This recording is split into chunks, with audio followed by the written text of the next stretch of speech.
This is Jackanory.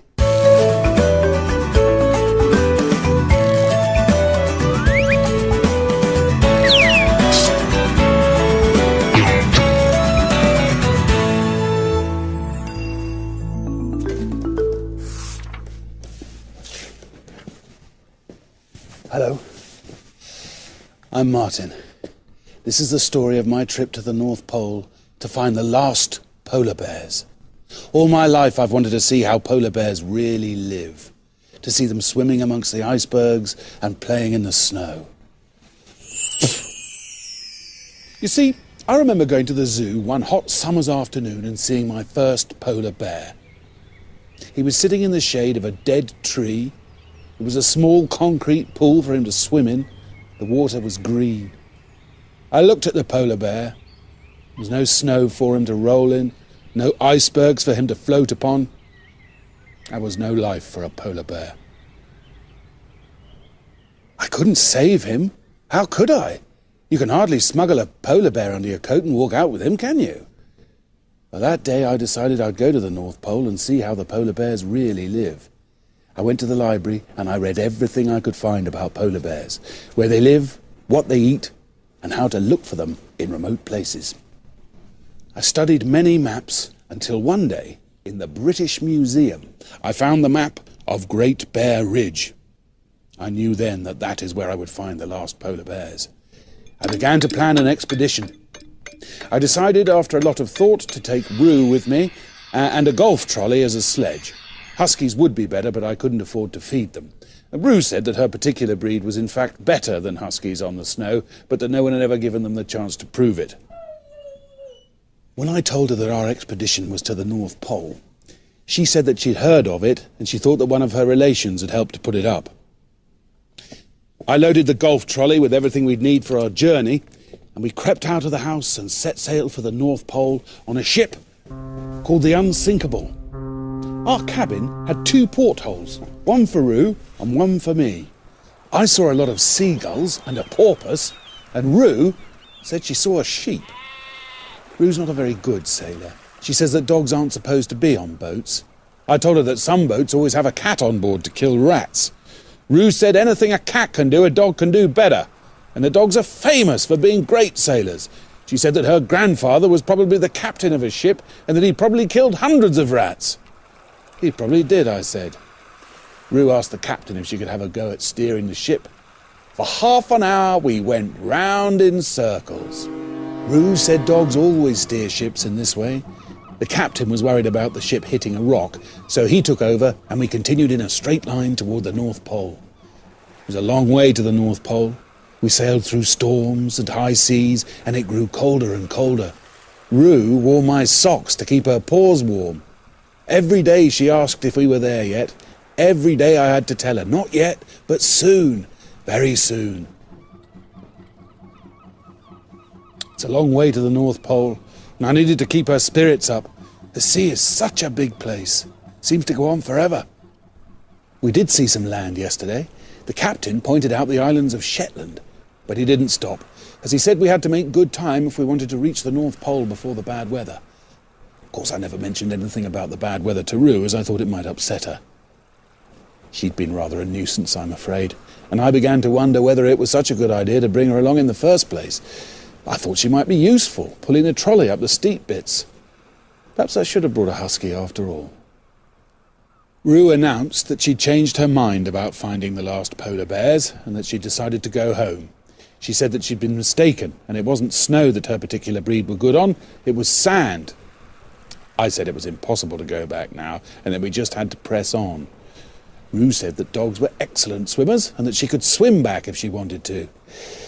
I had to put her lead on and tie her to the mast, as I was frightened that she just might try it. She howled all afternoon until I untied her. One night, Roo insisted on sleeping in a hammock. I didn't think this was a very good idea, but she said that her grandfather had probably slept in one all the time he was at sea. I finally agreed, but I warned her not to stand up in the hammock. She ignored me completely and promptly fell out onto the floor. I wish she'd sleep in her basket like a normal dog. Later that night, the ship took a real pounding from a dreadful storm. The engine stopped completely, and when the captain tried to get it going again, nothing happened. Until Roo helped. At last we landed at a place called Walrus Bay. Hurrah! The captain wished me luck, and he gave Roo a tin of macaroni cheese. I think he really liked her. It was sad to see him go. We were welcomed into Walrus by hundreds of penguins. But no polar bears! Our cabin stood on a hill just outside Walrus. It was very dirty inside, and it seemed quite gloomy, but we soon cleaned it up. It wasn't much, but it was home. Our first night at the North Pole was very cold. Roo wouldn't sleep in her basket and got into my bed. Her paws stuck into me, and she fidgeted about so much that I hardly slept a wink. And to make matters worse, a wolf sat on our roof and howled all night. The next day, I wanted to begin our search for the polar bears, but the snow kept on falling. It snowed so much that it nearly buried our cabin. For 3 days we were cooped up, and our fuel ran low. I had to burn the chairs and Roo's basket to keep us warm. Roo was very upset about her basket. She said that she wanted to keep things in it. I said it was a pity she hadn't slept in it. Sometimes I wished I had brought a husky. I tried to sleep, but was woken by more wolves running across the roof. Roo said that she was tired of looking for polar bears and wanted to go home.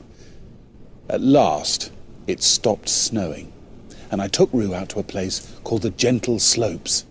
There she could practice pulling the golf trolley through the snow. However, halfway up the slope, Roo decided she wanted to go down and took off, dragging my golf trolley behind her. I was so angry with Roo that when we got home I didn't speak to her for ages. In the end, she looked so sorry that I had to tell her the Great Bear Ridge ice cream story to cheer her up. Once upon a time, I told her, the snow was so pure and clean that it tasted better than the finest ice cream. But as the air got dirtier from all the chemicals and fumes, the snow lost its taste. The last of the world's ice cream lay up on the Great Bear Ridge, and that's why we were going there, to get ice cream for Roo. Roo loved this story. I told it to her many times. I must admit I added bits.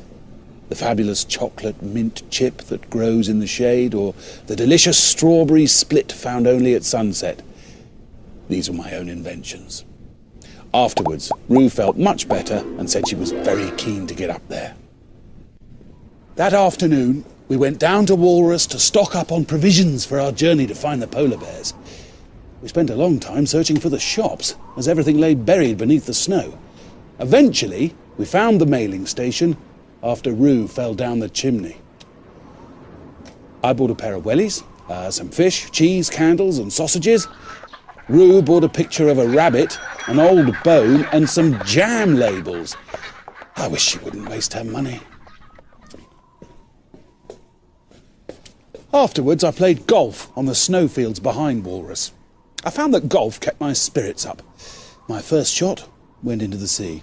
The second went down one of the crevices.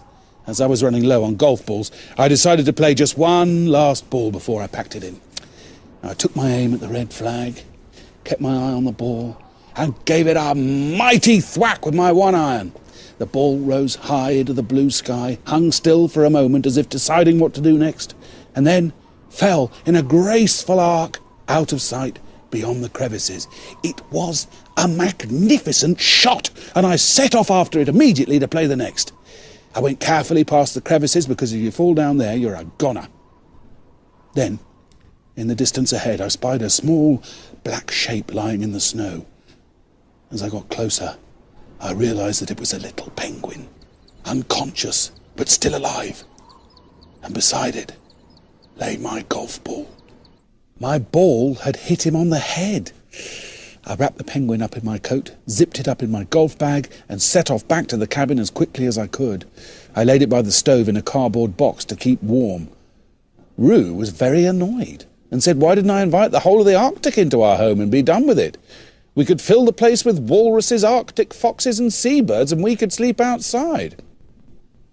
We didn't speak again that night. Hip, hip, hurrah, and 3 cheers! The next morning the little penguin had woken up. It had a slight bump on its head, but apart from that it was perfectly well. It ate 6 dried fish for breakfast and went back to sleep. When I went outside to get wood for the stove, it struck me that something was wrong. At first I couldn't make up my mind what was wrong. Then I noticed the sky. One half of it was a deep blue, and the other was bright yellow. But even stranger than that was the sun and the moon. They were side by side. The sun had risen as it always does, but the moon hadn't gone where it normally goes during the day. It had stayed. I rushed back into the cabin, and then I noticed the calendar. It said that today was the 32nd of October, which couldn't be right, as October only has 31 days, and that day should be the 1st of November. Something very strange was happening, though, and I thought we should set off as soon as possible for Bear Ridge before it got any stranger. After harnessing Roo up to the trolley, I closed the door to our cabin and we set off at once towards the gentle slopes. I didn't look back in case I changed my mind. By lunchtime, we'd reached the gentle slopes and we started the long climb up. Once I looked back and saw the cabin, a tiny speck in the distance, and it brought a lump to my throat. Roo was pulling the trolley with great enthusiasm, no doubt driven along by the thought of ice cream. And so, by tea time, we were halfway up to the top. We stopped and pitched the tent, crawled inside and lit the stove, and after a large meal, we got into our sleeping bags. Penguin didn't, as he's used to sleeping without one. Disaster struck the next morning when a large gust of wind blew the tent away. We watched it float off over Blue Whale Bay. Fortunately, I'd taken the sleeping bags out earlier, or else it would have been a complete disaster. We carried on up the gentle slopes. The wind started to blow harder. I tied us all to a piece of rope so that none of us would blow away. We made slow progress.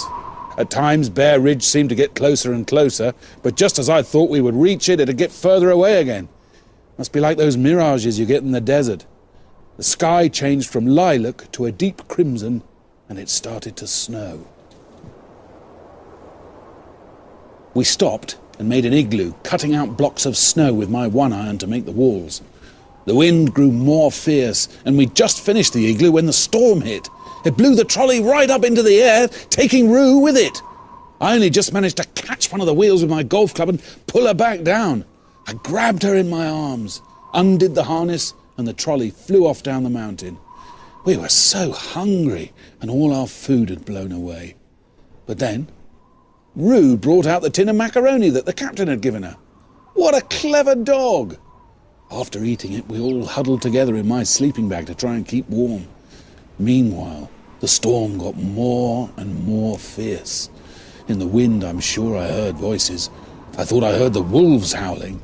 The 3 of us huddled together. And suddenly, the storm stopped. We all crawled out of the igloo. I only took my one iron and a few golf balls with me. We walked the last bit to the Great Bear Ridge under the warm sun. Penguin walked beside me, while Roo ran on ahead, as dogs always do. And at last, we reached the top. And then, we saw the most beautiful sight. The last polar bears were there, playing with their cubs, rolling in the snow, floating on icebergs.